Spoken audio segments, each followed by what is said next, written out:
Yesu asifiwe. Bwana Yesu asifiwe. Tena tunalihubiri neno lake ambalo ndilo ukombozi wa mataifa yote, kwa jina la Baba na la Mwana na la Roho Mtakatifu. Amina.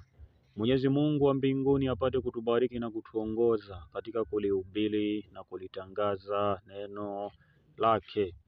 Leo tutaenda kujifunza somo linaloenda kwa jina la chunga nafsi yako. Chunga nafsi yako. Hivyo basi, katika vile vitu ambavyo Mungu amemuumbia mwanadamu, kuna mwili, nafsi na roho.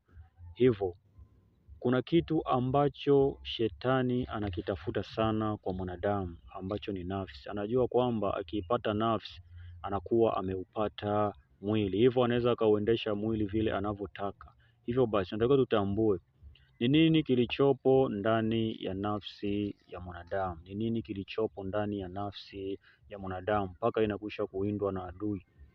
Tukisoma katika kitabu cha Mwanzo sura ya 2 mstari wa 7, inasema kwamba Mwenyezi Mungu akamuumba mtu kwa mavumbi ya ardhi, akampulizia puani pumzi ya uhai, akawa nafsi hai. Bwana Yesu asifiwe.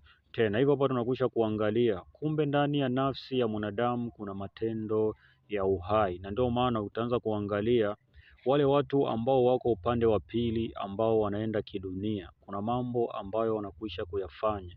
Labda tuchukulie hawa ambao wanakuwa wamejiingiza katika mifumo ya kuigiza zile movie za ngono, zile video za ngono. Utaangalia yale matendo ambayo yanakwisha kufanyika pale, ndugu yangu, utagundua kabisa hawa sio watu wa kawaida, ni watu ambao tayari wamefungwa nafsi. Utaangalia wale wa kidunia wanaoimba huku wamevaa nguo za ndani, wale wanaimba wamevaa nguo za kubana, nguo ambazo zinaonyesha maumbile yao. Hayo mambo yote wamekwisha kuuza nafsi. Bwana Yesu asifiwe. Tena hivyo basi, mtu kufanya umalaya, mtu na kufanya ukahaba, yani kufanya uzinzi, sio yeye, ni nafsi yake ndio inakwisha kukontroliwa. Yani kwamba nafsi yake imenaswa na shetani, hivyo shetani anamtumia vile ambavyo anataka yeye. Hivyo mwanadamu anatafutwa nafsi yake ili shetani aweze kumpeleka kule ambako shetani anataka yeye. Akisema kwenye wizi anaenda, akisema kwenye ukahaba anaenda, akisema sio wapi anaenda. Hivyo kitu ambacho huwa kinaanza pale mtu ambapo anatafuta utajiri, kinachoanza kufungwa ni nafsi kwanza, kwa sababu nafsi ndio ina nguvu. Nafsi ndio ina nguvu kwa mwanadamu, na wanajua wale ambao ni waganga wa kienyeji na wale wachawi kwamba nafsi ina nguvu gani. Nafsi ina nguvu gani? Nafsi na matendo ya uhai. Hivyo nafsi ina utambuzi kwamba hili ni baya au hili ni zuri, na ndio maana wale ambao wanaenda sana kwa waganga wa kienyeji, wanajua huko mapolini wanachimba mashimo, wakiwaambia walale wanalala, wanachanjwa humo, wakijua kwamba ndo kutibiwa kwao, kumbe ndo wanaibiwa nafsi zao. Bwana Yesu asifiwe. Tena hivyo basi, wewe kijana, kwa shetani kule ambako unakuwa unataka kukimbilia, kaa ukijua hakuna uhuru, hakuna uhuru. Ndio maana Mungu anatukumbusha kitabu cha Misali sura ya 1 mstari wa 10 mpaka wa 19. Inatukumbusha vitu vingi sana. Mwenyezi Mungu anasema, mwanangu, wenye dhambi wakushawishi wewe usikubali, wakwambia njoo twende pamoja nasi tukamwage damu, tuwaotee hai kama kuzimu, usikubali. Tumuonee asiye na hatia, usikubali, kwa sababu ndimo zilimo njia za wale ambao wenye tamaa, ambao wananyemelea nafsi zao wenyewe. Bwana Yesu asifiwe. Tena maana mambo Mungu hutuweka wazi kupitia Roho Mtakatifu ni kwamba wewe ambaye unatafuta utajiri, kaa ukijua waganga ni maajenti wa shetani. Wewe ukienda utafuta utajiri kwa mganga, atakwambia kitu kimoja, atakwambia mtoe mtoto wako. Pale tayari ameshakwisha kudili na nafsi, atakwambia mtoe mtoto wako. Utatoa mtoto wako ambaye umemzaa. Kama umemtoa mtoto wako, ina maana ikwambia mtoe mtu mwingine, hauwezi ukakataa wala hauwezi kuweka ugumu, kwa sababu umeshaitoa damu yako. Hivyo kitu ambacho wanakitaka. Kitu cha kwanza, hakuna kitu chochote. Kama hujawahi ambiwa utoe mtoto, ina maana wanakuvuta tu, kwa sababu wameona wenda ulikuwa ukai kwenye mifumo yao, sawa. Hivyo wanakuvuta katika uongo wao. Hivyo ukishamtoa mtoto, wanaweza kuambia mtoe mama yako mzazi, mtoe baba yako mzazi, utatoa ndugu zako, utatoa pale ambapo watakuwa wameisha. Ina maana kinachofuata watakufata wewe, ina maana wewe ndio uliyebakia. Ina maana wewe kitu ambacho unakiweka pale, wewe ni mtego wa kuwanasa wengine. Ina maana wewe kwa sababu ya tamaa za kidunia ukashindwa kumfata Mungu na kuvumilia kujua kwamba Mungu ana kila kitu, ukaja ukafata njia za giza. Ina maana pale ambapo wamekwisha kukunasa, ndugu yangu, ndipo pale ambapo utajua kwamba shetani anaga urafiki na mwanadamu.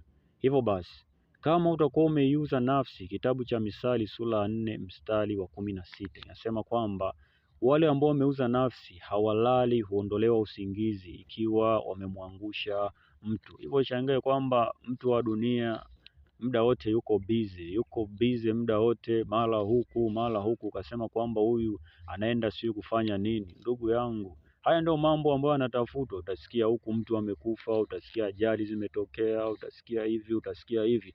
Huyo mtu ambaye ameuza nafsi, ndugu yangu, hawezi akakaa katika utulivu. Maanake ndio kazi ambayo amepewa na shetani, yaani ni mpaka atakapomwangusha mtu. Sasa kama wewe umemwangusha mtu, utalala vipi ukiwa wewe umemwangusha mtu? Hivyo huko hakuna amani. Ndio maana Mungu anasema katika kitabu cha Marko sura ya 8, kitabu cha Marko sura ya 8 mstari wa 36 kinasema kwamba itamfaidia nini mtu ikiwa itamfaidia nini mtu ikiwa ameuza nafsi yake, hata akipata ulimwengu mzima, itamsaidia nini? Kwa sababu amani hauna. Ina maana katika huko kuzimu mambo yanageuka, yani kule ndo kuna mambo machafu, mambo ya uzinzi, mambo ya kufanya mapenzi kinyume na maumbile, mambo ya ajabu yapo humo, kunywa damu za watu. Utapata hamu ya kula chakula ambacho unakipata vipi wakati umeshazoea kunywa damu za watu? Yaani wewe, ina maana maisha yote unaishi kwa kinyaa. Hivyo wewe kijana ambaye unatafuta utajiri, kwa Mungu kuna kila kitu.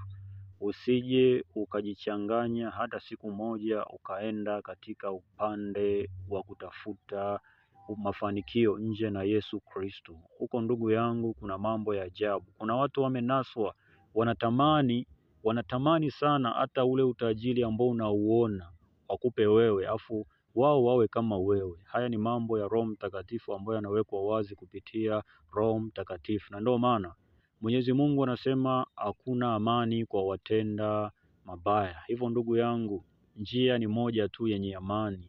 Njia ni Yesu Kristo, kumtafuta Yesu Kristo wa Nazareth aliye hai.